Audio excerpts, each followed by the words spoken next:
Hi ಎಲ್ಲರಿಗೂ, ಇದು Tuesday vlog. ಇವತ್ತು ಮಧ್ಯಾಹ್ನದ ಅಡುಗೆಗೆ ದಾಲ್ ಮಾಡೋಣ ಅಂತ ಅಂದ್ಬಿಟ್ಟು ಕುಕ್ಕರ್ಗೆ ಬೇಳೆನ ಹಾಕ್ಬಿಟ್ಟು ತೊಳೆದು ನೆನೆ ಹಾಕ್ತಾ ಇದ್ದೀನಿ. 1 ಅವರ್ ನೆಂದರೆ ತುಂಬ ಚೆನ್ನಾಗಿ ಬೇಳೆ ಬೇಯುತ್ತೆ ಅಂತ ಹೇಳ್ಬಿಟ್ಟು ಇವಾಗ ಗಿಡಕ್ಕೆಲ್ಲ ನೀರು ಹಾಕಿರಲಿಲ್ಲ. ಸೊ ಹಾಗಾಗಿ ಗಿಡಕ್ಕೆಲ್ಲ ನೀರು ಹಾಕ್ಕೊತಾ ಇದ್ದೀನಿ. ಹಾಗೆ ಅದರಲ್ಲಿರುವಂತಹ ಏನು ಕಳೆ ಗಿಡ ಅಂತ ಹೇಳ್ತಾರಲ್ಲ ಅದೆಲ್ಲ ತೆಗೆದು ಕ್ಲೀನ್ ಮಾಡ್ತಾ ಇದ್ದೀನಿ. ಕ್ಲೀನ್ ಮಾಡಿಕೊಂಡು ಇವಾಗ ಅಡುಗೆ ಪ್ರಿಪರೇಷನ್ ಮಾಡ್ಕೊಳ್ಳೋಣ ಅಂತ ಬೇಳೆ ಹೇಗೋ ನೆನೆ ಹಾಕಿದ್ದೀನಿ. ಅದಕ್ಕೆ ಟೊಮೆಟೊ ಮತ್ತು ಹಸಿಮೆಣಸನ್ನು ಹೆಚ್ಚಿಟ್ಕೊತಾ ಇದ್ದೀನಿ. ಇವಾಗ ತೊಗರಿಬೇಳೆ ಹೇಗೋ ನೆನೆ ಹಾಕಿದ್ದೀನಲ್ವ, ಅದಕ್ಕೇ ಹೆಚ್ಚಿರುವಂಥ ಟೊಮೆಟೊ, ಹಸಿಮೆಣಸು ಎಲ್ಲ ಹಾಕ್ಕೊತಾ ಇದ್ದೀನಿ. ಹಾಗೆ ಎಣ್ಣೆ, ಅರಿಶಿನ, ಎಷ್ಟು ಬೇಕೋ ಅಷ್ಟು ನೀರನ್ನು ಹಾಕ್ಕೊಂಡು ಲಿಡ್ ಕ್ಲೋಸ್ ಮಾಡಿ ಒಂದು 5ರಿಂದ 6 ವಿಸಿಲ್ ಮಾಡ್ತೀನಿ. ಬೇಳೆ ತುಂಬ ಚೆನ್ನಾಗಿ ಬೇಯಬೇಕು, ಚೆನ್ನಾಗಿರುತ್ತೆ ಆವಾಗ. ಹಾಗೆ ಇದಕ್ಕೆ ನುಗ್ಗೆಕಾಯಿನ ಹಾಕ್ಕೊತಾ ಇದ್ದೀನಿ ನಾನು. ನುಗ್ಗೆಕಾಯಿ ಹಾಕೋದ್ರಿಂದ ಟೇಸ್ಟ್ ತುಂಬ ಚೆನ್ನಾಗಿರುತ್ತೆ. ಹಾಗಾಗಿ ಇವಾಗ ಬೇಳೆ ಕೂಡ ಬೆಂದಿದೆ, ಅದಕ್ಕೆ ನುಗ್ಗೆಕಾಯಿ ಹಾಕ್ಕೊಂಡು 1 ವಿಸಿಲ್ ಮಾಡ್ತೀನಿ. ಹಾಗೆ ಉಪ್ಪನ್ನು ಸೇರಿಸ್ಕೊಂಡಿದ್ದೀನಿ.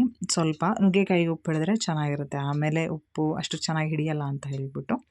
ಕುಕ್ಕರ್ ಕೂಡ ವಿಸಿಲ್ ಆಗಿದೆ. ಇವಾಗ ಒಗ್ಗರಣೆಗೆ ಪಾತ್ರೆ ಇಟ್ಕೊಂಡಿದ್ದೀನಿ. ಅದಕ್ಕೆ ಸ್ವಲ್ಪ ಎಣ್ಣೆ ಹಾಕ್ಕೊಂಡಿದ್ದೀನಿ, ಸಾಸಿವೆ ಹಾಕ್ಕೊಂಡಿದ್ದೀನಿ, ಜೀರಿಗೆ ಹಾಕ್ಕೊಂಡಿದ್ದೀನಿ, ಹಾಗೆ ಹಸಿಮೆಣಸನ್ನು ಹಾಕ್ಕೊಂಡಿದ್ದೀನಿ, ಹಾಗೆ ಸ್ವಲ್ಪ ಇಂಗನ್ನು ಹಾಕ್ಕೊಂಡಿದ್ದೀನಿ.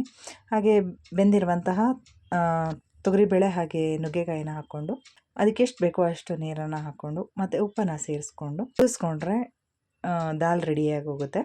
ಅನ್ನ ಸ್ವಲ್ಪ ಅಂದರೆ ಮಿಕ್ಬಿಟ್ಟಿತ್ತು, ಅದಕ್ಕೇ ಒಂದು ಪ್ರಿಪ್ರೇಷನ್ ಮಾಡ್ಕೊತಾ ಇದ್ದೀನಿ. ಅನ್ನದಿಂದ ಏನಾದರೂ ಮಾಡೋಣ ಅಂತ ಹೇಳ್ಬಿಟ್ಟು ಅದಕ್ಕೇ ಈರುಳ್ಳಿ ಮತ್ತು ಆಲೂಗಡ್ಡೆನ ಹೆಚ್ಕೊಂಡಿದ್ದೀನಿ. ಆಲೂಗಡ್ಡೆನ ಬೇಯಕ್ಕೆ ಇಡ್ತಾ ಇದ್ದೀನಿ. ಇವಾಗ ಆಲೂಗಡ್ಡೆ ಬೇಯೋದ್ರೊಳಗಡೆ ಇಲ್ಲಿ ಒಂದು ಮಿಕ್ಸಿ ಜಾರ್ ತೊಗೊಂಡಿದ್ದೀನಿ. ಅನ್ನ ಏನು ಮಿಕ್ಬಿಟ್ಟಿತ್ತಲ್ಲ ಅದನ್ನು ಹಾಕ್ಕೊಂಡು ಒಂದು ಸ್ವಲ್ಪ ರುಬ್ಕೊತಾ ಇದ್ದೀನಿ. ಅದು ಅನ್ನ ಸ್ವಲ್ಪ ಗಟ್ಟಿ ಇದ್ದರೆ ಚೆನ್ನಾಗಿ ಸ್ಮ್ಯಾಶ್ ಆಗೋಲ್ಲ ಅಂತ ಹೇಳಿಬಿಟ್ಟು ಇವಾಗ ಅದಕ್ಕೆ ಬೇಯಿಸಿರುವ ಆಲೂಗಡ್ಡೆ ಹಾಗೆ ಅಕ್ಕಿ ಹಿಟ್ಟು, ಹೆಚ್ಚಿರುವಂಥ ಹಸಿಮೆಣಸು, ಈರುಳ್ಳಿ ಎಲ್ಲ ಹಾಕ್ಕೊಂಡು ಹಾಗೆ ಮಸಾಲೆ ಸೇರಿಸ್ಕೊತಾ ಇದ್ದೀನಿ.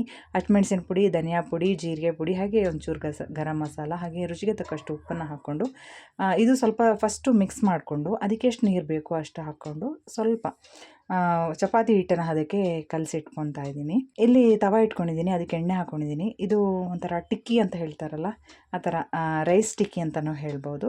ಆ ಥರ ಮಾಡ್ಕೊತಾ ಇದ್ದೀನಿ. ಊಟಕ್ಕೆ ಸೈಡ್ಸ್ ಚೆನ್ನಾಗಿರುತ್ತೆ, ಹಾಗೆ ಸಂಜೆ ಸ್ನ್ಯಾಕ್ಸ್ ಕೂಡ ತುಂಬಾ ಚೆನ್ನಾಗಿರುತ್ತೆ. ಇದು 2 ಕಡೆ ಚೆನ್ನಾಗಿ ಈ ಥರ ಗೋಲ್ಡನ್ ಬರೋ ತನಕ ಫ್ರೈ ಮಾಡಿದ್ರೆ, ಶಾಲೋ ಫ್ರೈ ಮಾಡಿದ್ರೆ ರೆಡಿಯಾಗಿ ಹೋಗುತ್ತೆ. ಇವತ್ತಿನ ಮಧ್ಯಾಹ್ನದ ಅಡುಗೆಗೆ ನಾನು ನುಗ್ಗೆಕಾಯಿ ಹಾಕಿ ದಾಲ್ ಮತ್ತು ರೈಸ್ ಟಿಕ್ಕಿನ ಮಾಡ್ಕೊಂಡಿದ್ದೆ. ತುಂಬ ಟೇಸ್ಟಿಯಾಗಿ ಚೆನ್ನಾಗಿತ್ತು. ಹಾಗೆ ಮನೆ ಕೂಡ ಕ್ಲೀನ್ ಮಾಡೋದಿತ್ತು, ಅದನ್ನು ಕೂಡ ಕ್ಲೀನ್ ಮಾಡಿಕೊಂಡೆ.